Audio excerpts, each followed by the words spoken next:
请给我几分钟的时间，讲一下我到达的经过。库斯科是秘鲁的一座山城，因为地形和海拔的原因，能直飞这里的国际航班非常的少。大部分人要抵达库斯科，都需要从南美的几个主要城市中转。我的路线是先飞往智利的圣地亚哥，再转机前往库斯科。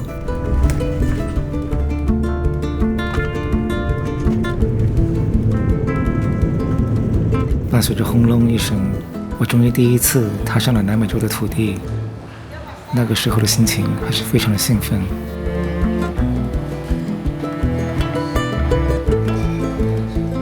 从圣地亚哥飞往库斯科，大约需要3个多小时。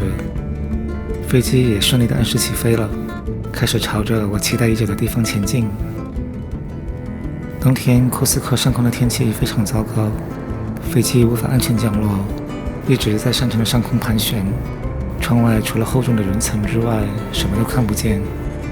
大约1个小时后，因为燃油的问题，机长决定改将秘鲁的首都利马。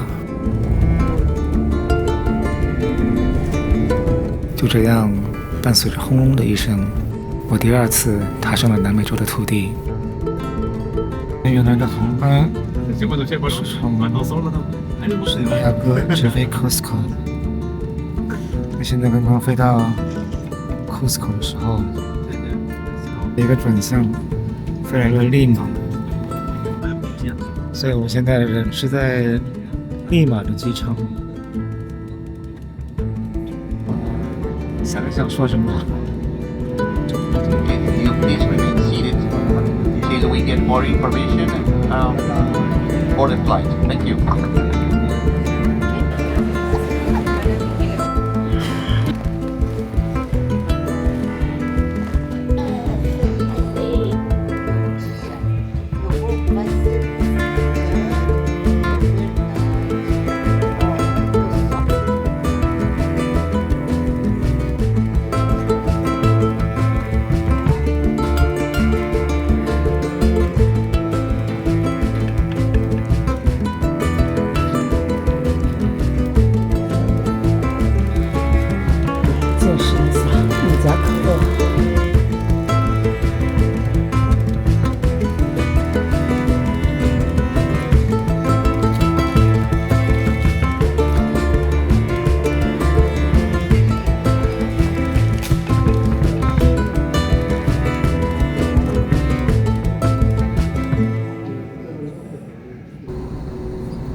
Tripulación, estamos próximos al despegue. 在利马机场熬了几个小时，飞机终于在午夜之前再次起飞前往库斯科。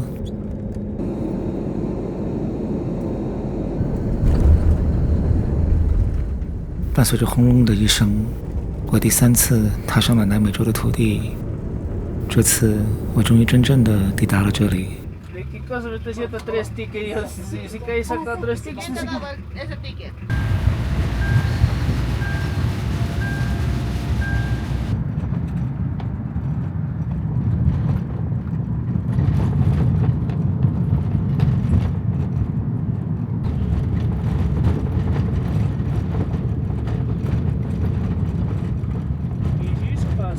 只是坎坷的开局还没有结束。我生活在一个海拔2米的城市，在没有缓冲的情况下，一下子来到了海拔3400米的库斯科，伴随而来的就是严重的高反，剧烈的头痛，吃不下东西，人像是突然被抽干了一样。接下来的2天，我几乎是瘫在酒店里面。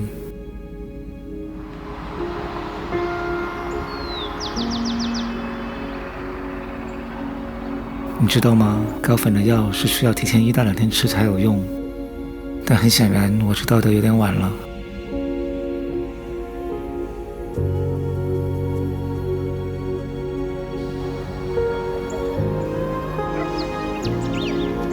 第3天的早上，症状终于稍微减轻了一点，虽然还是没有什么力气，但那天已经是我待在库斯科的最后1天了。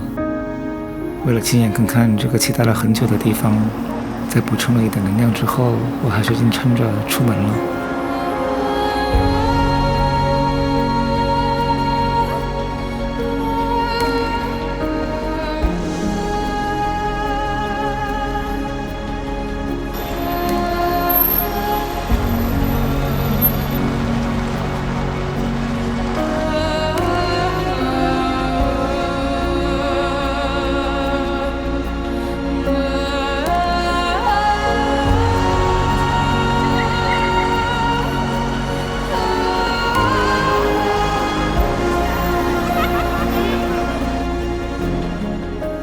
库斯科曾经是印加帝国的首都，数百年前这里是整个帝国的中心，而今天的兵器广场依然是这座城市最热闹的地方。在广场中央，开国皇帝的雕像静静地耸立着，看着来来往往的人群，也看着这座城市一次又一次的改变。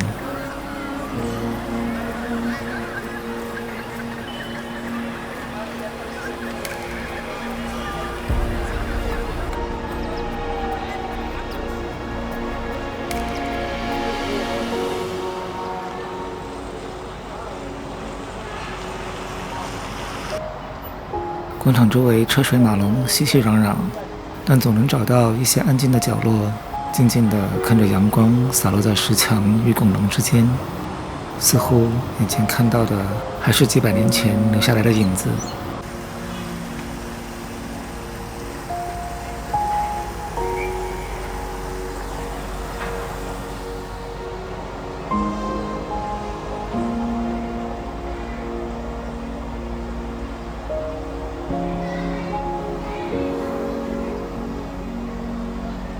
离开广场之后，我沿着陡峭的石阶慢慢地往上，来到了一个半山的教堂。当视野打开，我终于看到了那一整片的白砖土瓦。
12角石。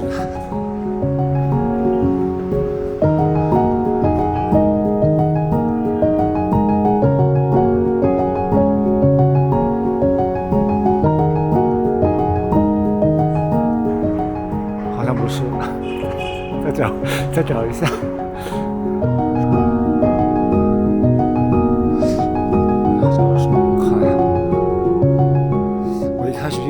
12角石是会被围在一个参观区的，没想到是在熙熙攘攘的大街上面。走了2圈，终于找到了，是这一块，12个角，1、2、3、4、5、6、7、8、9、10、11、12个角。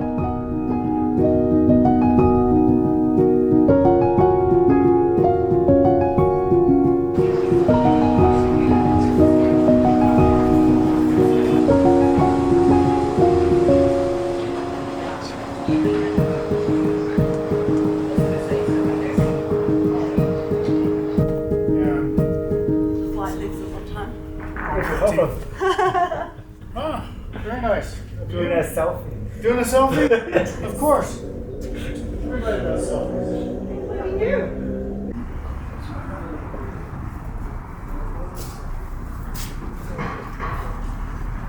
真的是一点缝都没有，感觉连空气都塞不进去。人家说这些石头都是外星人建的，你觉得呢？这里真的，印加文明被人们叫做石头的文明，奇形怪状。在城市的外围就坐落着印加文明最著名的遗迹之一。我看过很多印加文明的纪录片和各种不同的推测，有人讨论他们如何制造这些巨石，有人讨论那些至今无法完全解释的工程技术，甚至有人把这里和各种神秘传说联系在一起。但真正的站在这些巨石面前的时候，在我脑海里只有一种很单纯的感受：震撼。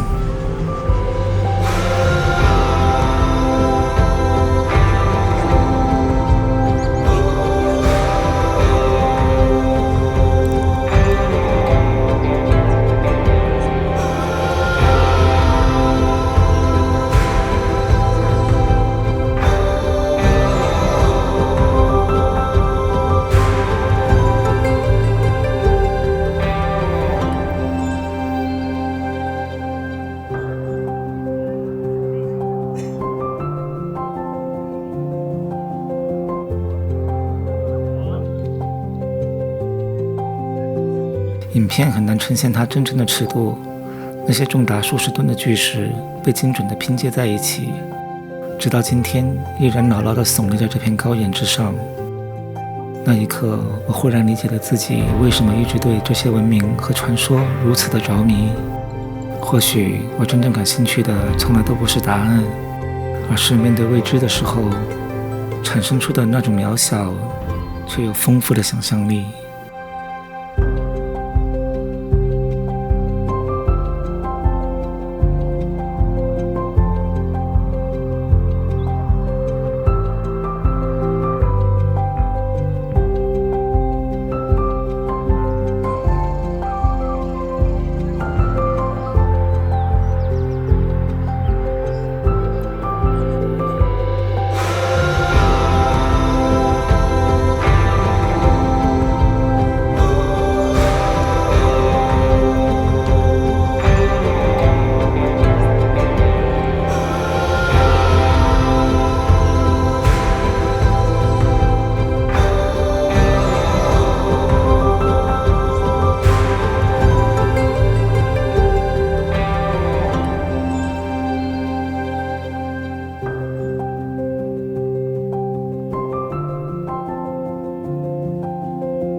傍晚的时候，我再次回到兵器广场，整个广场突然换了一种画风，被音乐和舞蹈填满。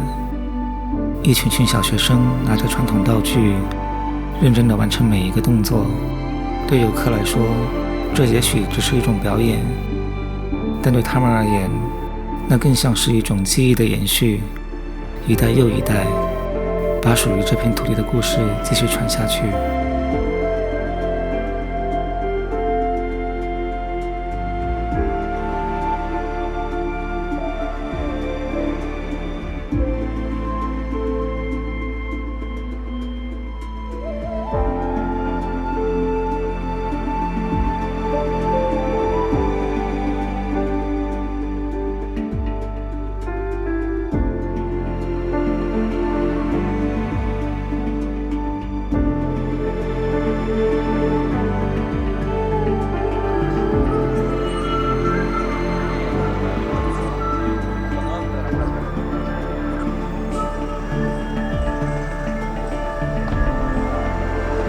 我再次来到山坡上的教堂，最后看了一眼这座古老而神秘的山城。这个无数次出现在影片和想象之中的城市，终于不再只是故事，而是真实的存在在我记忆之中。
天好阴啊！今天，我现在去找车站。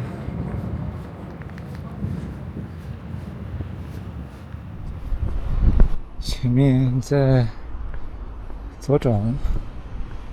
马丘比丘或许是整个南美洲最响亮的名字，新世界7大奇迹、天空之城、世界文化遗产、世界自然遗产，各种头衔如雷贯耳。今天我也成了前来见证这座奇迹的朝圣者之一。Hello. Yes. This is your ticket for your bus from Aguascalientes to the entrance to Machu Picchu. Gracias. 这个是去到山下的小镇的 bus 的票，我没有想到他会给我 bus 的票，其实我自己也买了2张，早知道我就不用买这个 bus。我坐的是1号车。上车了，走了。马丘比丘距离库斯科其实并不算太远，但因为地形的关系，整个旅程需要转换好几次的交通工具，先搭乘汽车前往欧燕台，再换乘火车到马丘比丘镇，最后再乘搭接驳车上山。整个行程大约需要4到5个小时。如果选择的是最早出发和最晚返回的班次，其实也可以从库斯科当天往返。First class. We need to wait here, okay? No problem. Thank you.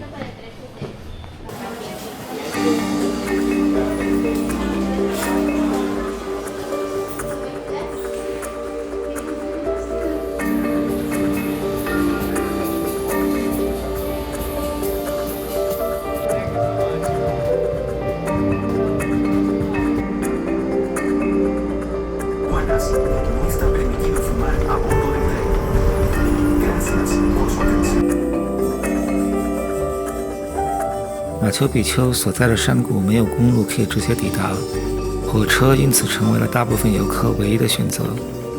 火车的铁路非常的狭窄，而且是单线运行，往返的列车需要共用同一个轨道，所以会经常遇到在会车点等待火车通过的情况。看看这部列车有多晃，这也太晃了吧！这部车，这个还是 Pocket 3哦，很有方正哦。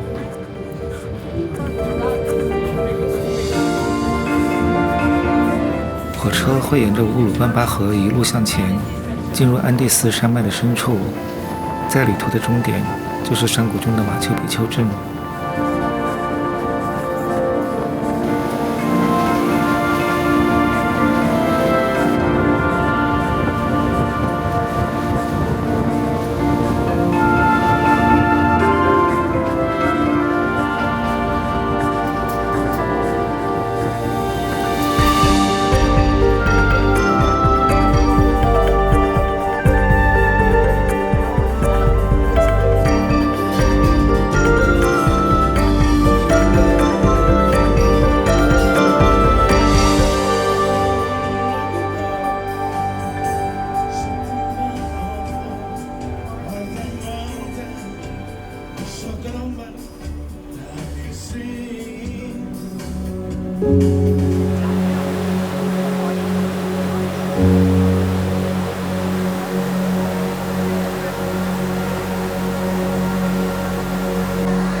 马丘比丘镇坐落在马丘比丘山脚下，过去大家更习惯称它为热水镇。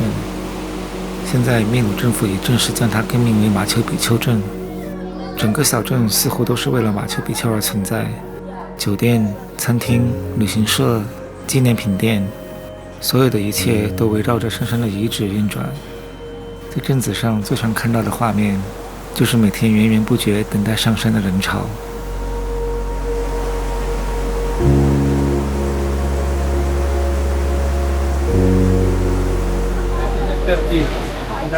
还在不上车了。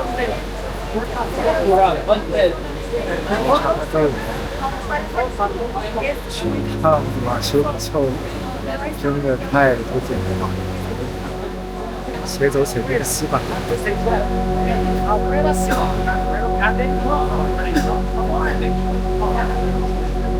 这一座上面就是马丘比丘，就是在这一座山上面。这个是外星人建的。刚才被人纠正了，不是这一座山，是在前面那一座的后面的一座山的山顶才是马丘比丘，就是外星人建的，真的相信我。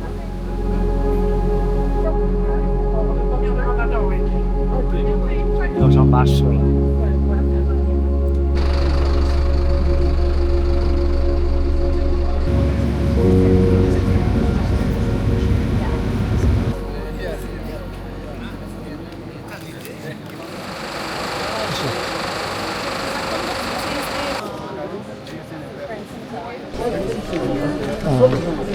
Into no allow to use tripod or No tripod. Yes, or selfie stick. No stick.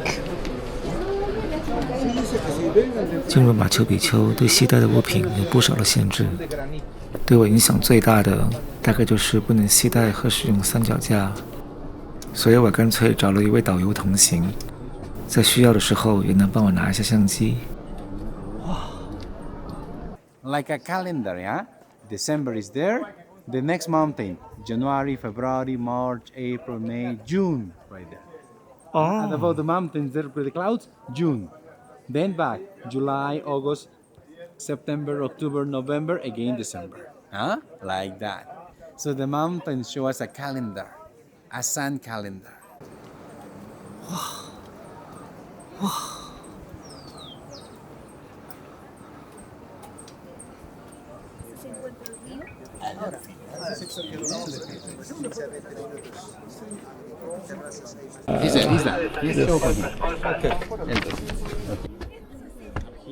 进入园区之后不用5分钟，就会来到那个熟悉的明信片角度。 So that's the main. 这里也是整个园区最热门也最拥挤的拍照点，每个人都希望在这里留下属于自己的一张人生照片。照片中央那座尖尖的山的真正的名字其实叫做华纳比丘，而马丘比丘是游客脚下以及身后的那座山。天空之城的遗址就是建立在2座山之间的山脊之上。Sorry. Oh, it's okay. That's okay. Picture of you? Oh, You can. can you take a picture of me now? Sure. Okay. Let's just come here to show you the main point for this. Straight ahead. Why other is- people can't come in? This is the VIP zone. Are you serious? Yes. Yes, look at this view right here. Nobody down, just the city. Right. Yeah. Oh my god. This is insane. Really.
Like this work to clean Machu Picchu, eh? Oh, they clean. Do that. Look, I take off the plants, the moss, like this. You know that all covered. Yeah. When they finish this, other part need to clean. Yeah? Everywhere. Yes, everywhere. In the next 2 months, this was covered again. Yeah. So it's a full-time job. Yep.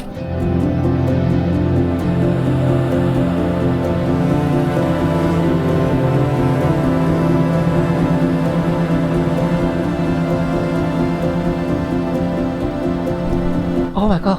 One second. I need to take a picture.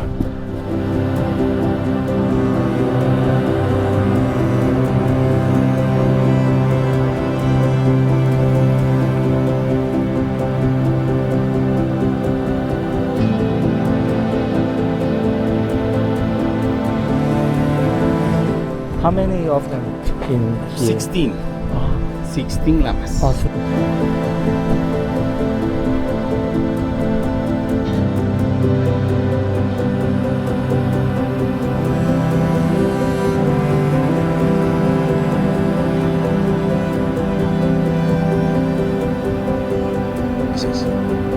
If you turn this picture like this, yeah, it's the same. The forehead, Oh, it's a nose, face. mouth, and chin, like a face, yes.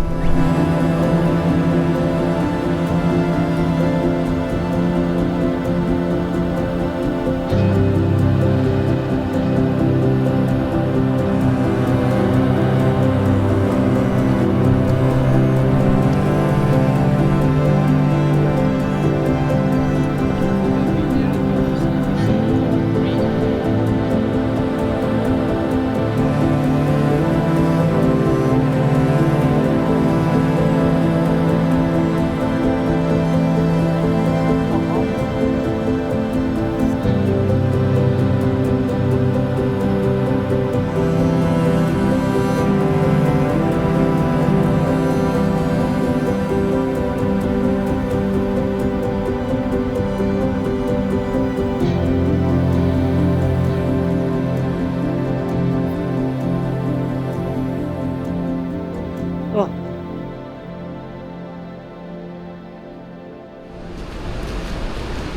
现在是早上6点，我就要去坐车了。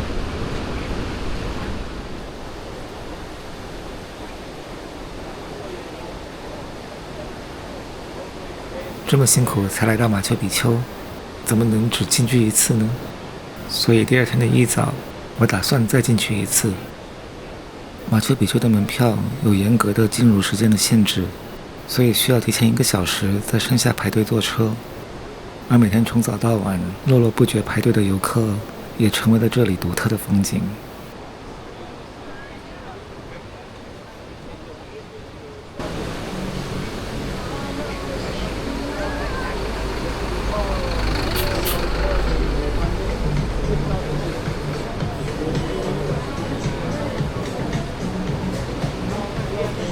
这里都是7点以前要进去的。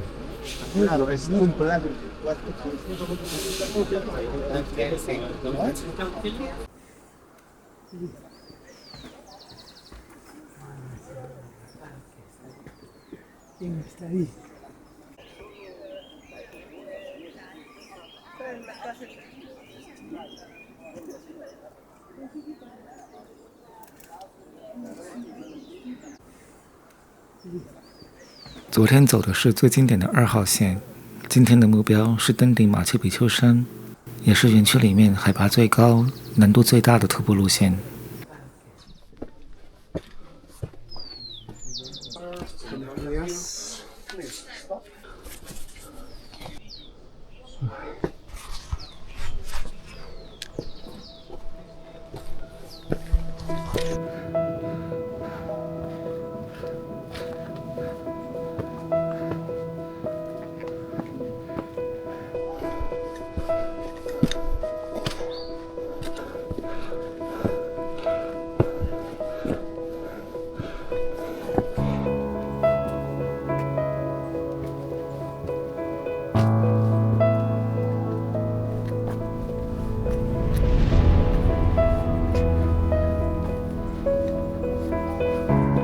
根据官方的资料，从入口到宫顶大约需要2到3个小时，短短2公里的距离，却有超过600米的爬升，海拔也从2500米一路飙升到3100米以上。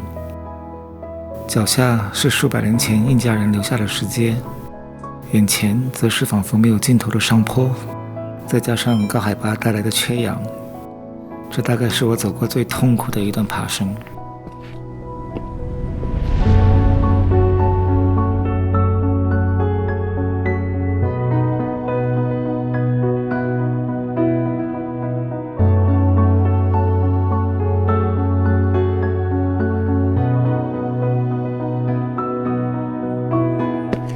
每一次坐下休息，我都会认真思考要不要放弃。我还要下山去赶火车，山顶的云看起来那么厚，上去了大概也什么都看不到。脑袋里面在不断地给自己寻找下山的理由。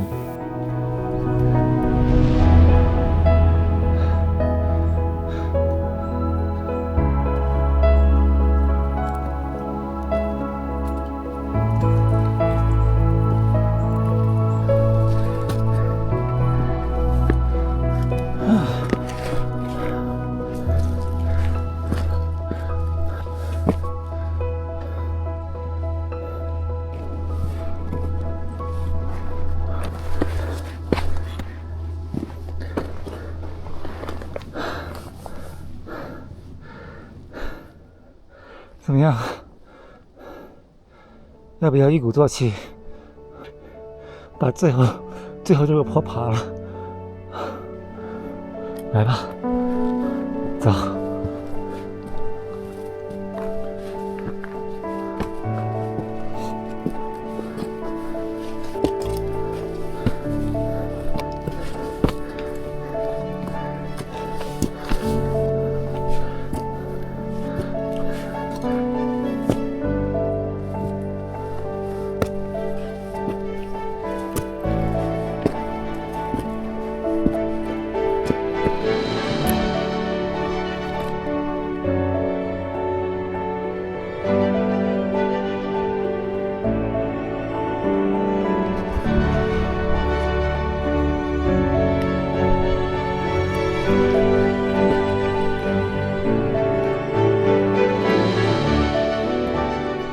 每次往上走一步，离终点就更近了一步。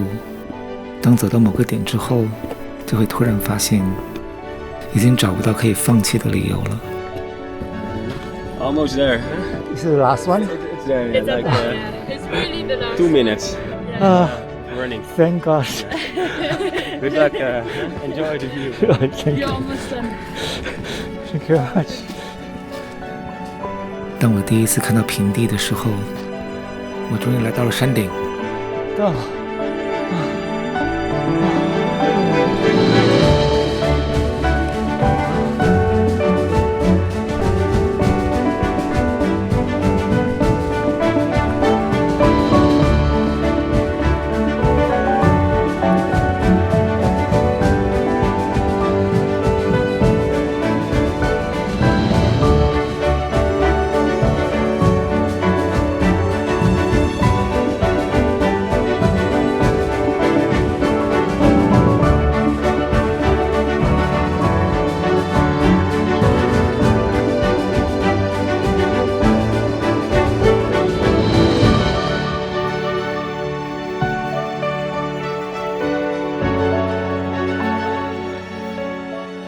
山上的云果然很厚，山谷也被雾气吞没。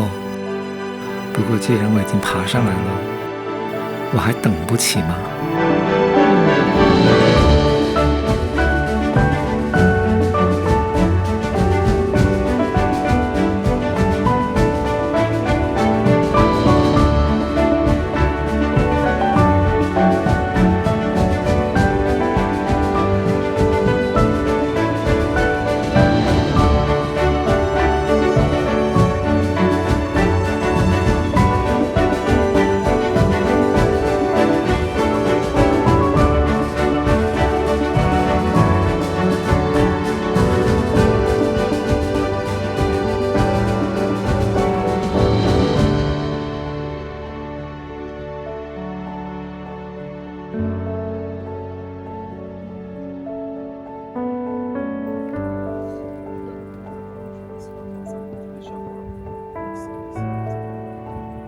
这就是我的马丘比丘。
第一次坐4点多的航班。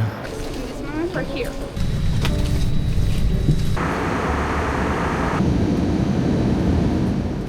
好小的一个机场啊！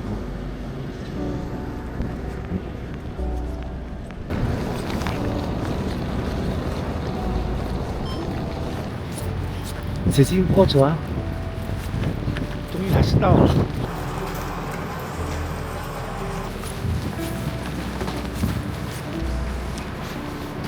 No problem. Gracias. Take care.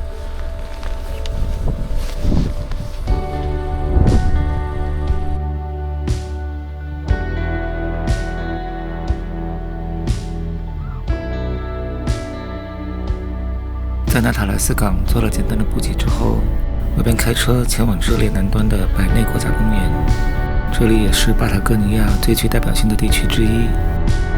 来到巴塔哥尼亚，让人印象最深刻的，可能并不是那些山，也不是那些湖，而是那些像小杂包一样的风。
什么意思啊？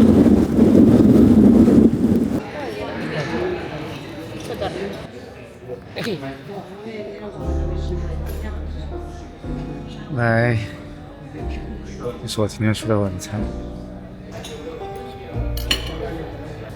其实这次来巴塔哥尼亚是临时决定的，就是我在把整个行程都确定完以后，酒店啊、车票啊全部订完之后，我才惊觉说，原来巴塔哥尼亚有部分是在智利。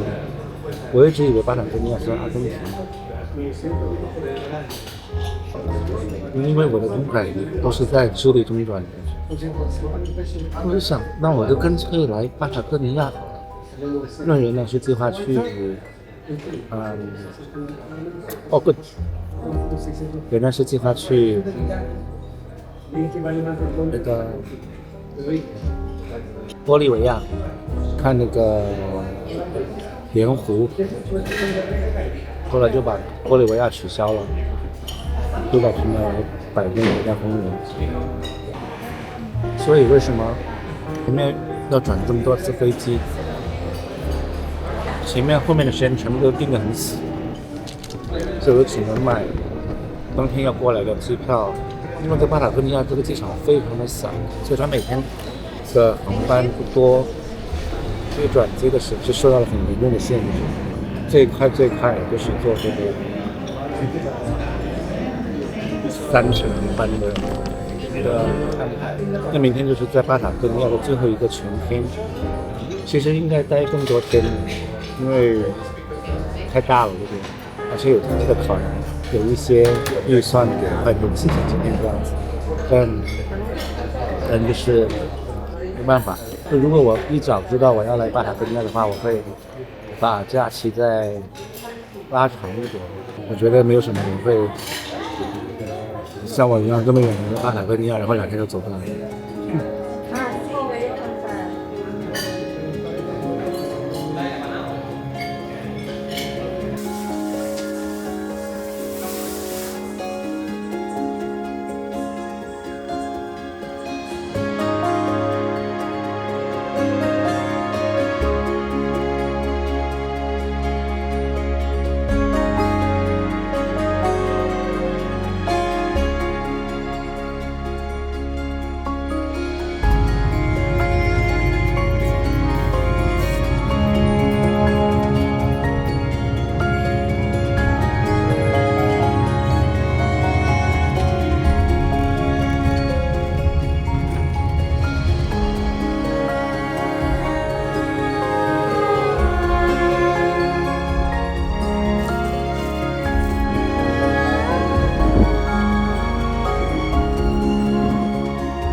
哦，对了，百内国家公园有极美的风景，也有极烂的路，一路坑坑洼洼，像是被无数个陨石砸过一样。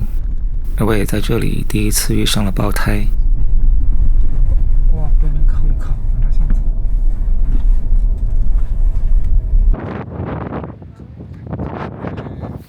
然后我碰到了2个。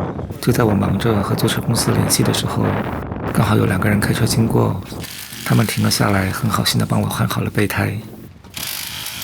我回去一定要学习怎么换轮胎，我是第一次遇到这种状况。我现在赶去机场呢，我要没有碰到这2个人，我就完蛋了。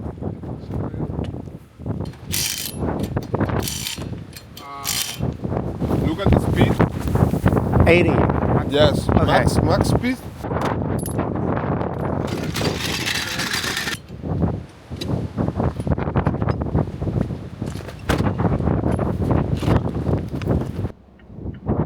简单道谢之后，我也终于重新上路，赶上了飞机，继续飞往这次南美旅行的最后一站。再看一眼吧。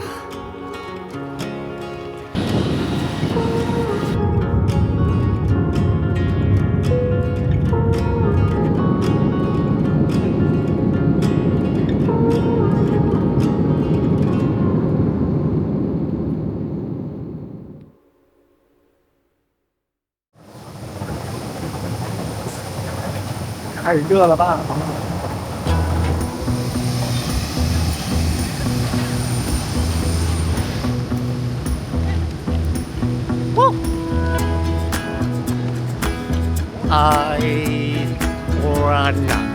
！I run， 我猜就是欢迎的意思呗。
这里是世界上最孤独的岛屿，一座被南太平洋包围的小岛，距离最近的海岸线也有几千公里。这里也没有大型的港口，货船只能远远停在外海，再由小船一趟一趟把物资慢慢送上岸。要来到这里，只能依靠1家航空公司、一条航线和一张高昂的机票。这里就是纳帕鲁伊。如果你没有听过这个名字，或许你听过它另一个更常见的名字复活节岛。如果连复活节岛也没听过，那你也许看过它最有代表性的符号——摩艾。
我现在提着外卖，在摩艾面前走路回家，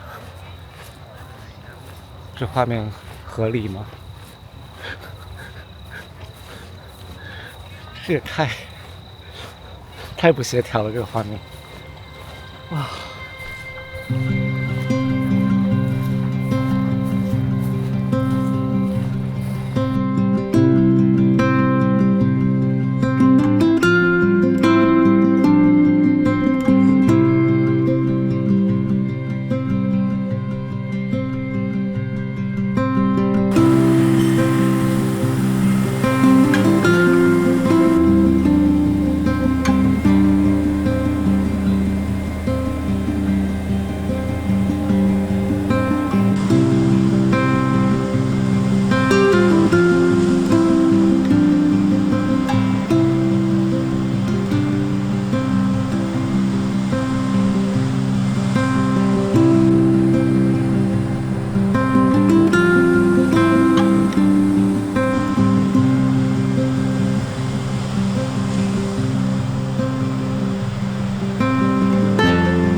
在这座岛上散落着将近1000尊的摩艾，它们大多来自同一个起点——摩艾采石场。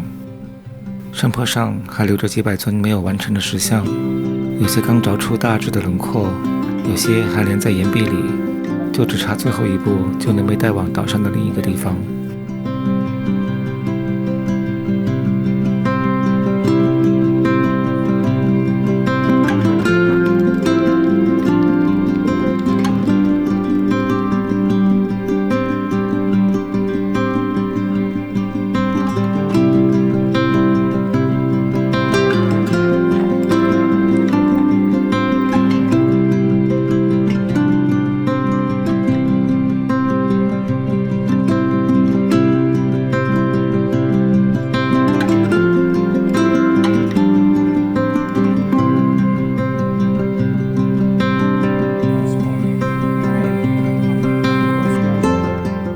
在采石场不远处就是著名的摩艾平台，15尊被重新修复的摩艾背对着太平洋站成一排，在经历过部落冲突、海啸以及几百年的侵蚀之后，他们又被重新立了起来，像是我们试图把一段已经破碎的历史再一次拼回原来的样子。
以前总觉得抵达的目的地越多，人生的版图就越完整。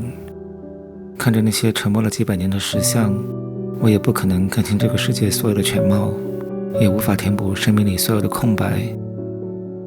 那些曾经以为必须要跨越的执念，其实也和这座岛一样，卸下了伪装，也满目苍夷。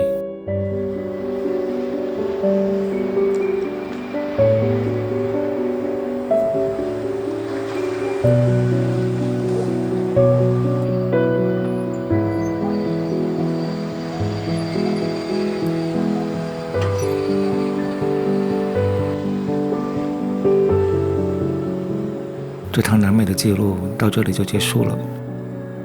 世界很大，时间有限，希望都能在各自有限的坐标里找到属于自己的平静，在未来的漫长路上依然有拥抱未知的勇气。